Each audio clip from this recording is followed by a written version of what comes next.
Did you hear about that new HCONTUNES video? Yes, and I liked it. Remember to subscribe.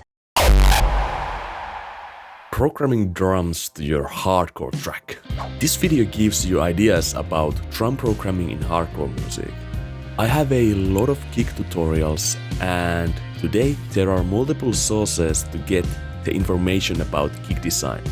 Anyway, we are not going to talk about kick sound design, but we are going to go over drum programming with your kick, tools and samples. So, you are going to need high quality samples / sample packs. With hardcore music, you usually need really strong and punchy snares. Other stuff like cymbals can be pretty generic 909 samples. It's all about programming them. Interestingly, you can find samples like this from Splice. I recommend it because you can choose which samples you want to purchase from different sample packs. I really recommend to look at some drum and bass sample packs. This usually includes really strong snares and all the other stuff necessary. And most of the times you can get the basic simple sounds with your DAW, so don't bother to download these sounds if you don't really want to. So here are some of my recommendations for sample packs to use when programming drums with hardcore music. Number 1. Lil Texas Sounds of Texcore Volume 1. Number 2. Company Collection Volume 1. 3. Sullivan King and something else that I can't really pronounce, Volume 1. 4. Mode Step Bass Evolution Pack. Number 5. Rhythm Dubstep Weapons 4 and all the other editions. So, go to Splice and explore it. Next up, we are going to look at drum programming and sample selection in practice and how it looks and how I do it, because that is pretty much everything I can show to you. So yeah, if you like my stuff, please like the video, consider subscribing for more videos like this. So let's move on to a hardcore project file. So this is the first project that we are going to look at.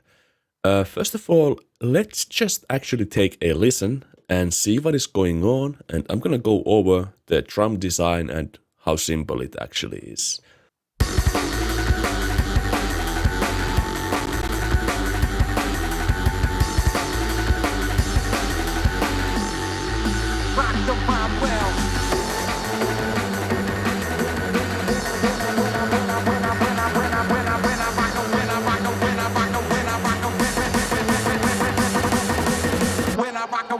Rock the rhyme well. When I rock the rhyme well. Rock the rhyme well.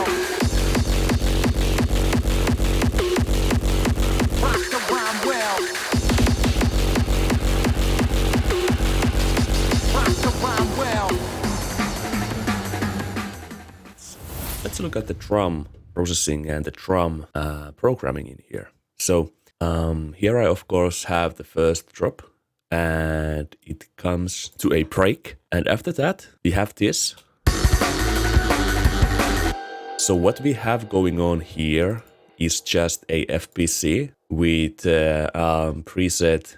I think this is the rock preset. This is the arrangement. So if we take a listen,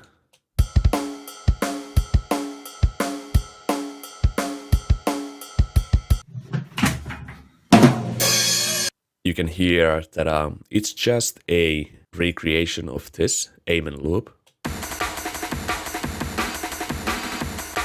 And as you can see, we have some chops over here.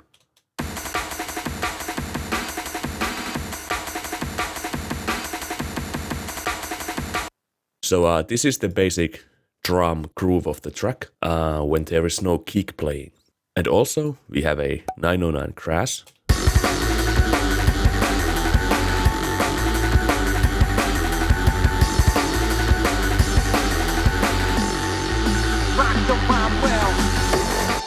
And you can create nice transitions to your track with these type of sounds. Here I got the drums. Rock the rhyme well. But the crash keeps going on, and then I introduce a snare sound. Sounds like this. And this is from J-Kid's sample pack. You can find it from Splice. And the same kind of stuff happens again in the build-up. This is pretty simple stuff, but I think that you guys are more interested about the drop and what happens in the drop. And as you can see, it's super simple. So let's move here. First of all, the pre-drop. When I rock a rhyme, I rock the rhyme well. When I have this really, really rough metallic sounding snare. So let's see how this is made.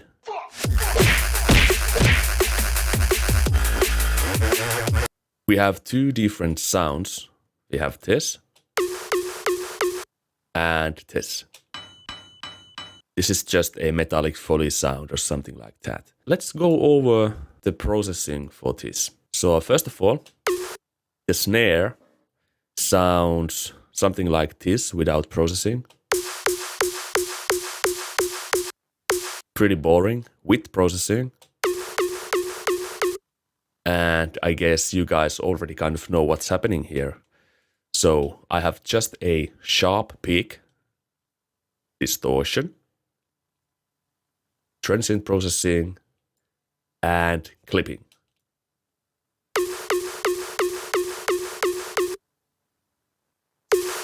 So as you can hear, the EQ and the distortion kind of create the sound, but when we add the clipping, it kind of makes the peak stronger because we are clipping it off, and clipping is kind of distortion if you do it hard enough. Then I'm using a transient processor before the clipping and after the distortion to shape the sound. So this is with transient processing. This is without.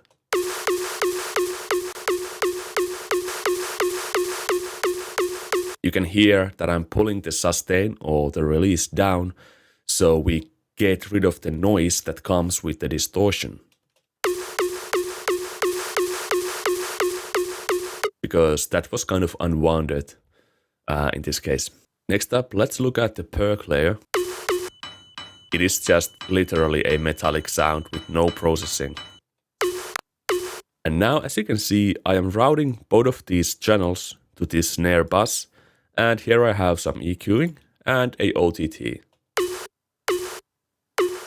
Without the OTT, the sound is kind of weak.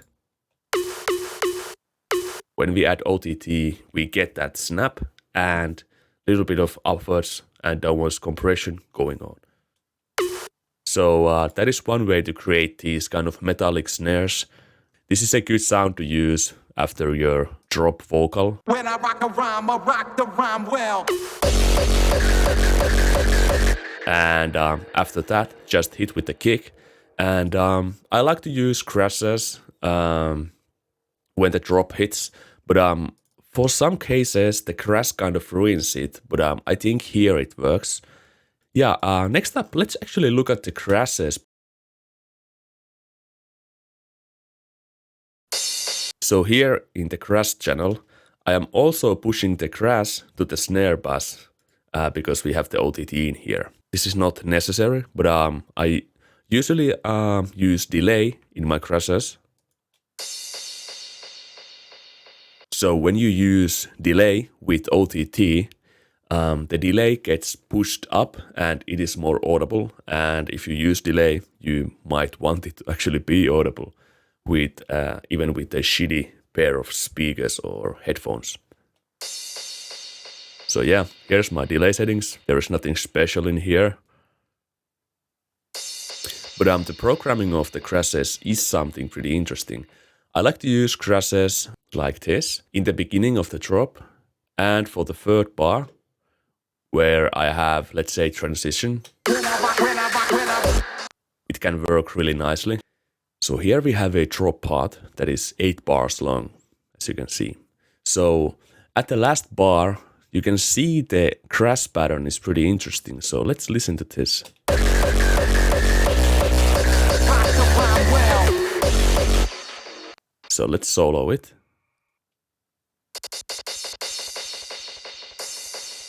I learned this thing just by listening to Angerfish tracks. So you do this just by taking a crash, like so, cutting it, and make shapes and patterns like this. And they sound pretty interesting. But you need a delay and OTT for the crash, so it is audible. Rock the rhyme well. So I like to use these really huge snare sounds immediately after the kick. So what I mean by this is, if we take a look at this, When I rock, when I rock, when I this is just a transition without kicks. As you can see, goes like this. when I rock, when I rock, when I But here we have the kick playing and it is pitching up. rock the rhyme well. So this snare is kind of like replacing the kick in here. And again, Angerfish uses this all the time in his tracks. So that is how I came up with this idea. So let's see how this sound is done. So as you can see, this snare, if we listen to it without any effects, is exactly the same as this. When I So I just rendered both of these out and made a new mixer channel. So now we have this. Now I added the fucking drip plugin. a lot of effects in here. By the way, nice trick in FL Studio. If you wanna open up all the effects at once, you just go to the mixer channel and right click here. It opens up all the effects like so. So let's go in order. So we have Trash 2, again, huge peaks. And then we have two stages of distortion. First stage is clip control. This is just a really basic clipping distortion. Then we go to the stage number 2.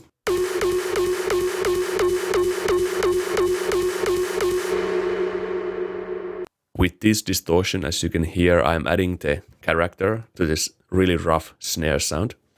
You can just try out this different distortion mode. There is nothing special about this mode. So yeah, as you can see, the level is going all over the place because I am automating the mix of this second stage. So let's see how that looks in here.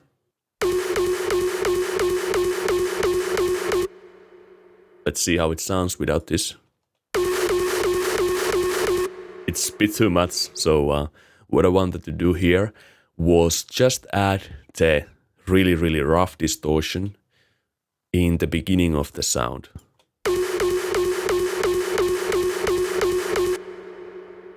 So that is this, and that's about all things in the trash. I'm not automating any of these EQ parameters over here. After that, reverb with this wet level automation. It's much more forward going, kind of, it's driving the snare sound really nicely with this reverb. And after that, just some OTT with these settings. So I think these are pretty much the basic settings. I usually only change the depth and the output gain. And as you can see, we have this bass snare thing over here. This is a 3x oscillator that is going through the snare processing. As you can see, it is going to the snare channel. So if we remove the effects from the snare channel, this is just a sine wave. And when it's going through the snare, it is of course getting distorted. So by layering these sub sounds with your mid layers, it just creates more drive. But yeah, it's just a sine wave. And if we go to the piano roll, right click here, go here, I'm just controlling the volume of the sound like this. And with the track, you can kind of hear it in the background if you really listen closely. But it is just another really subtle thing that adds fullness to the sound. After this snare here, it basically keeps going just like it is, but I'm just stringing this right cymbal up.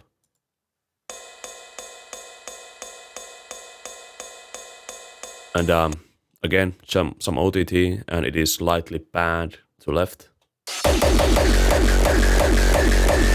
As you can hear, it's really subtle, but you want to add something more to your drop every 4 or 8 bars, depending on the context of the track.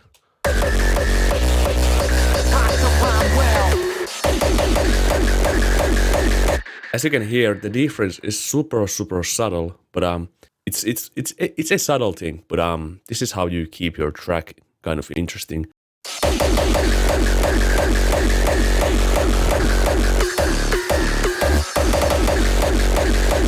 And here, there is also a little difference to the previous part. If you listen to the FX kick part, there are no kicks, but here there are. So it is a pattern like this. Let's see if I can make this bigger. So snare, kick, snare, kick, snare, kick. And here I have a little break before I actually drop the next part. So these subtle differences in your drum programming will make your tracks much more interesting. So is there anything more? Yeah, so the last transition to the different kick is here. And here again, I'm using something different. I'm using the drum and bass amen loop from here. So let's take a listen from here.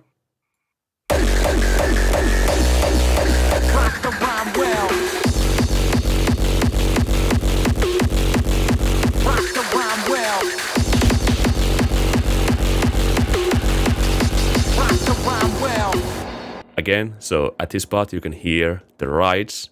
It just makes it much more interesting.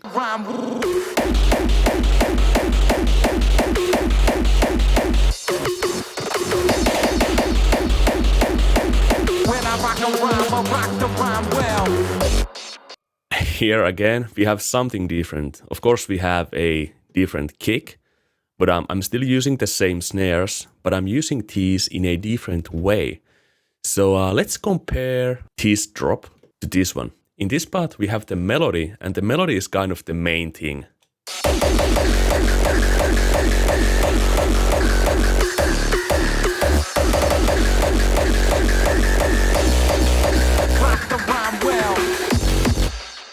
When you have something that is pretty ear-catching, like a melody or a nice lead or something like that, you don't really need much. And I like to keep my drums and kicks pretty standard when I'm playing melodies. But it gets really fun when you get rid of the melodies, like in this transition part that I call duck full for some reason. Okay, let's go over this. So this is kind of a transition to this second part, if you listen to it.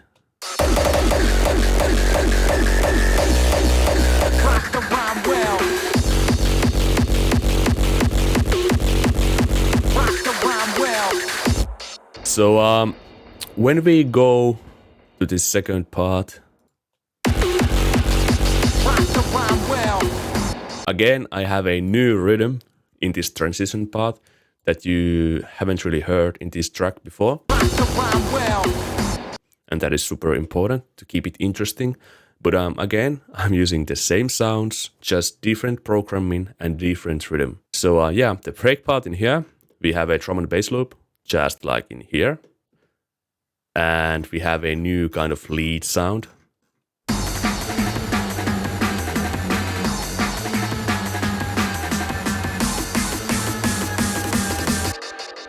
And here we have the pre-drop.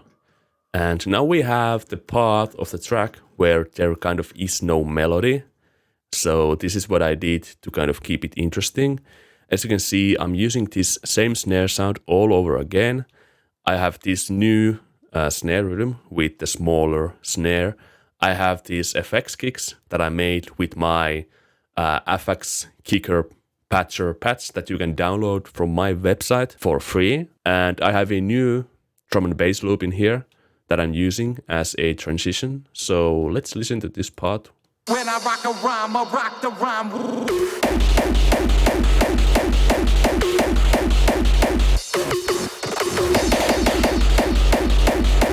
When I rock a rhyme, I rock the rhyme well. When I rock a... Some new crash patterns in here. And the re-space you can hear in this part.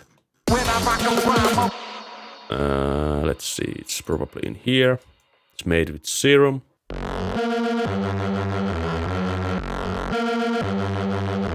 And this loop in here, this is just a break loop from somewhere. I don't really remember where. I guess this is the file name, but that might not be correct because FL Studio likes to name stuff really interestingly. For example, I used this Grid of Chaos song from Angerfest as a reference when I was making a kick. And this is the kick I made, and it named it AF Grid of Chaos for some reason. So the naming scheming FL Studio is pretty interesting. So let's see what happens after this break part. when I rock a rhyme, I rock the rhyme well.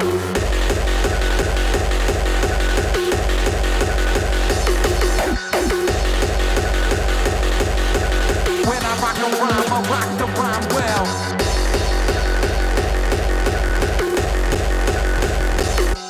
So yeah, the same principles apply here. I just add the ride, and I think I just copied this new kind of drum effects groove in here as well. So yeah, I think this kind of actually shows this really well, how you can use a really simple and small amount of drums with your hardcore track and still make it interesting.